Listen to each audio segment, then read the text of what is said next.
আসসালামু আলাইকুম এভরিওয়ান। আলহামদুলিল্লাহ, আজকে একটি বিশেষ দিন, জুমার দিন।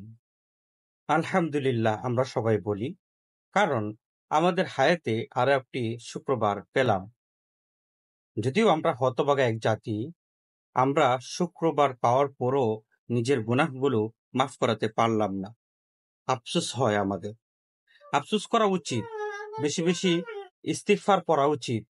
ইনশাআল্লাহ আমরা যদি ইস্তিগফার বেশি বেশি করে পড়ি, আল্লাহ তাআলা আমাদেরকে হয়তো ক্ষমা করে দিতে পারেন। আমরা হতাশ হতে চাই না। ইনশাআল্লাহ আল্লাহ তাআলা কোনো না কোনো ভালো কাজের বিনিময়ে আমাদেরকে মাফ করে দিবেন। আজকে কিছু কথা বলতে চাই। আমরা যারা শুধু অনলাইন প্ল্যাটফর্মে কাজ করি, তাদের অবস্থা একটু নাজুক। যারা আমরা ফেসবুকে কাজ করি, তাদের অবস্থা সবথেকে বেশি নাজুক। কারণ ফেসবুকে সবথেকে বেশি ইনকাম কমিয়ে দিয়েছে।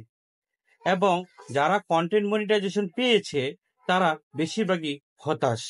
কারণ ফেসবুকে প্রচুর পরিমাণ ইনকাম কমে গিয়েছে।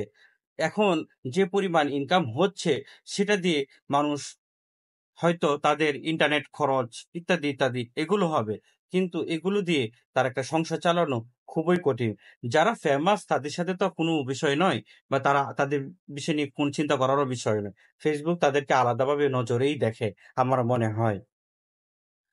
আর আমরা যারা নতুন ফেসবুকে কাজ করছি, আমাদের ভিউ খুবই স্বল্প, তাদের খুব কষ্ট হচ্ছে। আমাদের ইন্টারনেট খরচটাও হয়তো ফেসবুক থেকে হয় না। তবে সবথেকে বড় কথা হলো, আমি যখন থেকেই কাজ করতাম ফেসবুকে, হয়তো আমি ওইভাবে এই ইনকামের আশা করে কখনোই ফেসবুকে কাজ করিনি। আমি সবসময় কাজ করেছি আমার কথা বলার স্কিলকে ঠিক করার জন্য। এবং সেই স্কিল এখনো ঠিক হয়নি। চেষ্টা করে যাচ্ছি। ইনশাআল্লাহ আপনাদের মাঝে সুন্দর কিছু তথ্যবহুল, ইসলামিক, উপদেশমূলক, মোটিভেশনাল এই কাজগুলো করার আমি সবসময় চেষ্টা করতেছি। তবে আমি হয়তো আমার সাধ্য অনুযায়ী আপনাদেরকে দিতে পারছি না।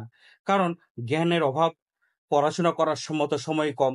যেহেতু আমি একজন মুদি দোকানদার, আমার দোকানটা মোটামুটি আলহামদুলিল্লাহ আপনাদের দোয়ায় বড়। যার কারণে দেখা যায় এই ২ টা দোকানটা সামলাতে গিয়েই আমি হিমশিম খেয়ে যাই। তারপরেও সুন্দর ভিডিও তৈরি করাটা খুব কঠিন হয়ে যায়, মুশকিল হয়ে যায়।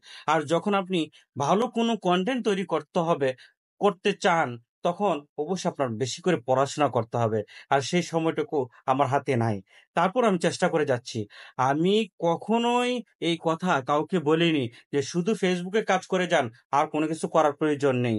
যারা সকল কিছু বাদ দিয়ে ইনভেস্ট করে লক্ষ লক্ষ টাকা ইনভেস্ট করে এখন এই ফেসবুক থেকে আর্নিং পাচ্ছে না, বা ইউটিউব থেকে আর্নিং কম পাচ্ছে, তাদের এখন মহা মুসিবত হয়ে গিয়েছে।